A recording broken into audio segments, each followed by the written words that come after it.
Día 19. Cultivando el sentido de comunidad. Pueden desarrollar una comunidad saludable y robusta que vive correctamente con Dios y disfrutar de sus resultados, solamente si hacen el trabajo duro de llevarse bien entre ustedes, tratándose entre sí con dignidad y honor. Santiago 3:18. Se comprometieron a la enseñanza de los apóstoles, a compartir la vida, a las comidas comunitarias y a las oraciones. Hechos 2:42. Para tener comunidad se requiere compromiso. Solo el Espíritu Santo puede crear la comunión genuina entre creyentes, pero Él la cultiva por medio de las decisiones y los compromisos que hacemos. Pablo señala esta dualidad de responsabilidades cuando dice: han sido unidos en paz a través del Espíritu, esfuércense por continuar juntos de esta manera. El poder de Dios y nuestro esfuerzo son necesarios para producir una comunidad cristiana amorosa. Desdichadamente, muchas personas crecen en familias que tienen relaciones enfermizas, y por tanto no tienen las habilidades relacionales necesarias para la comunión genuina. Tienen que ser enseñados cómo llevarse bien con otros y cómo relacionarse con otros en la familia de Dios. Dichosamente, el Nuevo Testamento está lleno de instrucciones acerca de cómo compartir la vida juntos. Pablo escribió: les escribo estas cosas a ustedes, para que sepan cómo vivir en la familia de Dios. Esta familia es la Iglesia. Si está cansado de la comunión superficial y le gustaría cultivar la comunión genuina y hacer de su grupo, o de su clase de escuela dominical, o de su iglesia una comunidad amorosa, necesitará tomar unas decisiones difíciles y tomar algunos riesgos. Para cultivar el sentido de comunidad se requiere sinceridad. Tendrá que tener suficiente cariño como para confrontar amorosamente a otros con la verdad, aun cuando sería preferible pasar por alto un problema o ignorar un asunto. Aunque es mucho más fácil permanecer callado cuando otros a nuestro alrededor se están haciendo daño o le están haciendo daño a otros con un pecado habitual, esta no es la cosa amorosa que se debe hacer.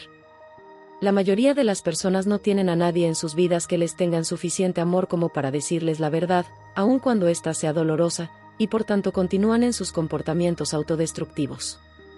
Muy a menudo sabemos qué es lo que se necesita que se le diga a alguien, pero nuestros temores nos impiden hacerlo. Muchos grupos han sido saboteados por el miedo. Nadie en el grupo tuvo el valor de hablar cuando la vida de uno de sus miembros se estaba destruyendo. La Biblia nos manda que hablemos la verdad en amor porque no podemos tener comunidad sin la franqueza. Salomón dijo: una respuesta sincera es una señal de la verdadera amistad. Algunas veces esto significa tener el cariño suficiente como para confrontar a alguien que está pecando o que está siendo tentado a pecar. Pablo dice: hermanos y hermanas, si alguien en su grupo hace algo malo, ustedes los que son espirituales deberían de ir a esa persona y con mucho cuidado ayudarle a que se componga otra vez. Muchas iglesias y muchos grupos permanecen superficiales porque le tienen miedo al conflicto. Cuando surge un asunto que puede causar tensión o incomodidad, inmediatamente es pasado por alto para preservar un falso sentido de paz. No perturbes la paz se pone en acción, trata de calmar los ánimos de todos. El asunto nunca es resuelto y todos viven con una frustración subyacente. Todos están conscientes del problema pero nadie lo menciona abiertamente. Esto crea un ambiente enfermizo de secretos que genera chismes. La solución de Pablo fue muy directa: no más mentiras, no más falsas impresiones. Díganle la verdad a su vecino. Después de todo, en el cuerpo de Cristo todos estamos conectados entre sí. Cuando se mienten unos a otros, se mienten a ustedes mismos. La comunión genuina, ya sea en un matrimonio, en una amistad o en su iglesia, depende de la franqueza.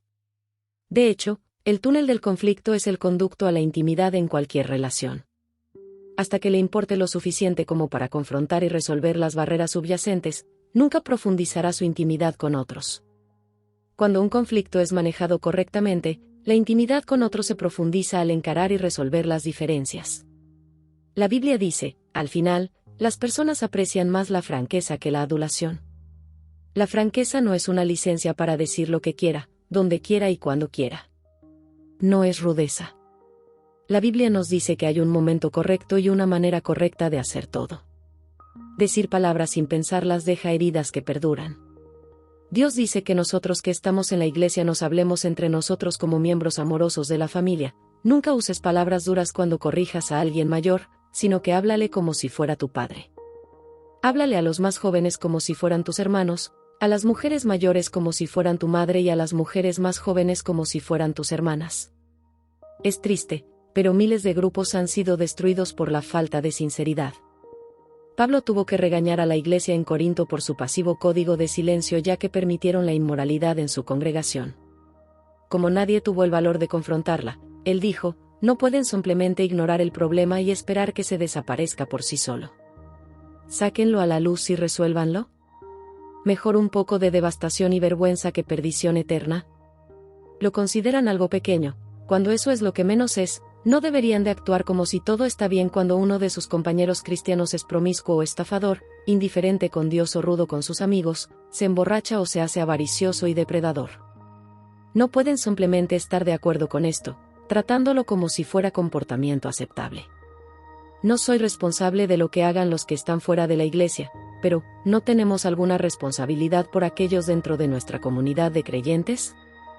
Para cultivar el sentido de comunidad se requiere humildad. Creerse importante, el esnobismo y el orgullo obstinado destruyen la comunión más rápido que cualquier cosa.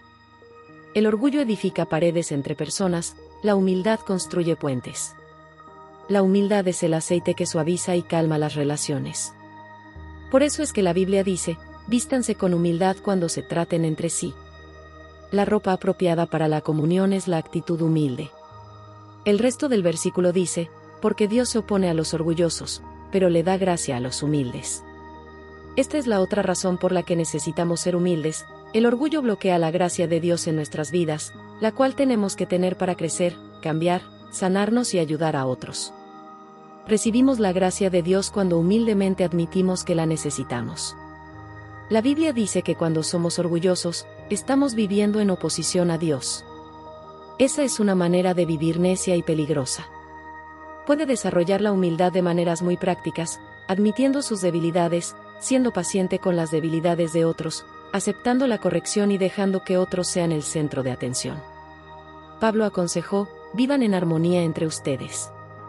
No traten de actuar como si fueran importantes, sino que disfruten de la compañía de la gente ordinaria. Y no se crean que lo saben todo. A los cristianos en Filipos les escribió, den más honor a otros que a ustedes mismos. No estén interesados solamente en sus propias vidas, sino que interésense en las vidas de otros. La humildad no es pensar menos de ti mismo, es pensar menos en ti mismo. La humildad es pensar más en otros. Las personas humildes están tan concentradas en servir a otros que no piensan en sí mismas. Para cultivar el sentido de comunidad se requiere la cortesía.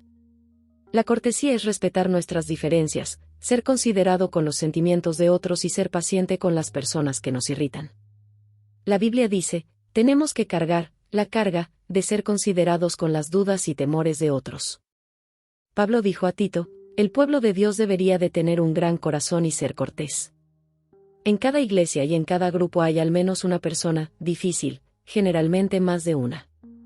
Estas personas pueden tener necesidades emocionales especiales, profundas inseguridades, manierismos irritantes o pocas habilidades sociales. Podría catalogar a esta persona como un NG, necesita extra gracia. Dios puso a estas personas entre nosotros tanto para nuestro beneficio como para el de ellos. Son una oportunidad para crecer y para poner a prueba la comunión. ¿Vamos a amarnos como hermanos y hermanas y tratarlos con dignidad? En una familia, la aceptación no está basada en qué tan inteligente se es o qué tan talentoso. Está basada en el hecho de que nos pertenecemos los unos a los otros. Defendemos y protegemos a los de la familia.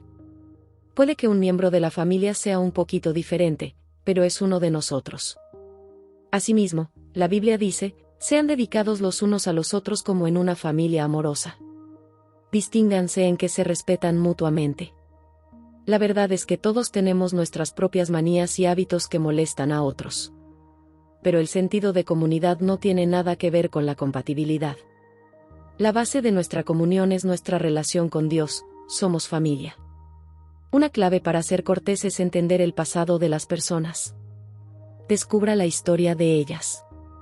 Cuando sepa por lo que han pasado, será más comprensivo.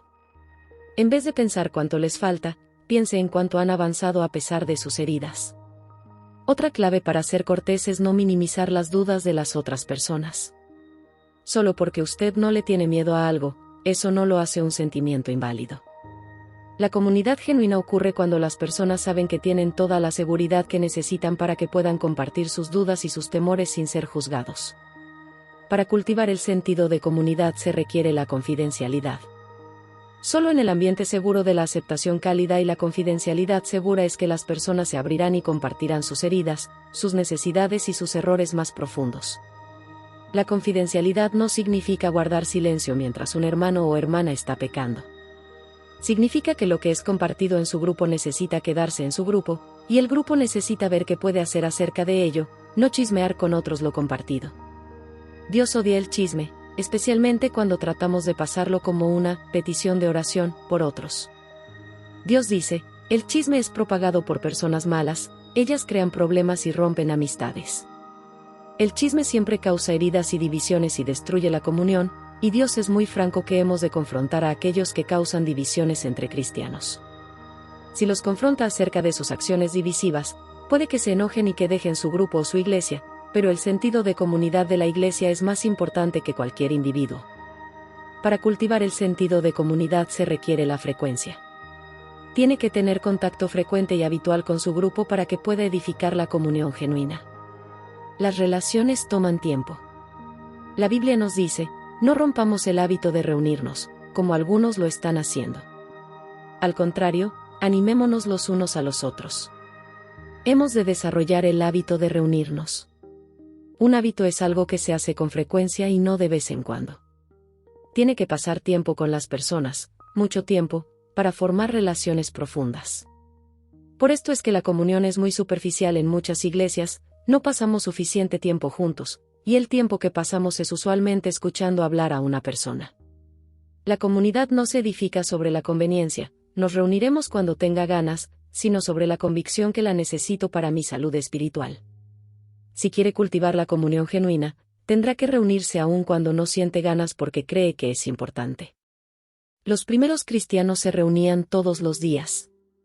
Adoraban juntos asiduamente en el templo cada día, se reunían en grupos en hogares para tener comunión y compartían sus alimentos con gran gozo y agradecimiento. La comunión requiere una inversión de tiempo. Si es miembro de un grupo o una clase, lo insto a que haga un pacto de grupo que incluya las 9 características de la comunión bíblica. Compartiremos nuestros verdaderos sentimientos, autenticidad, nos daremos ánimo los unos a los otros, mutualidad, nos apoyaremos unos a otros, simpatía, nos perdonaremos unos a otros, misericordia, hablaremos la verdad en amor, sinceridad, admitiremos nuestras debilidades, humildad, respetaremos nuestras diferencias, cortesía, no diremos chismes. Confidencialidad, y tendremos al grupo como una prioridad, frecuencia. Cuando se mira la lista de características, es obvio porque la comunión genuina es muy rara. Significa poner a un lado nuestro egocentrismo e independencia para que seamos interdependientes. Pero los beneficios de compartir la vida juntos superan grandemente los costos y nos prepara para el cielo.